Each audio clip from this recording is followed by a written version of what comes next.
Kaixo, gure proiektua justaio bat erekitzea zen. Gu plantatutako arazoa hau da. Atrakzio parke bateko jabea gara, eta atrakzio berria jarri nahian gabiltza. Horretarako maketa txiki bat ereki dugu. Proiektuaren baldintzak hauek ziren. Zapata kaxa baten neurria izan behar zuen. Puntu bakar batean erabilda, tramankuluaren atala mugitzea. Edozein material erabili, baina gutxienez hiru material.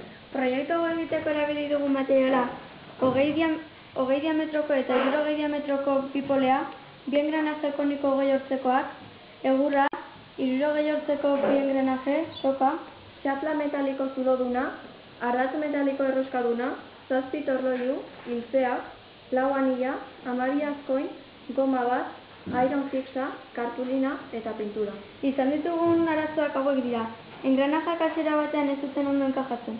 Azkoinak bira ematerakoan askatu egiten ziren. Horretarako, azkoina eta kontraazkoina jarri behar izan dugu.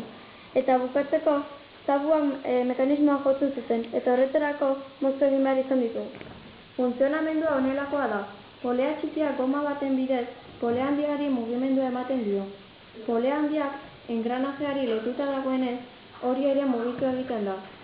Engranaje honek besteari eta honek azkenik engranaje konikoari.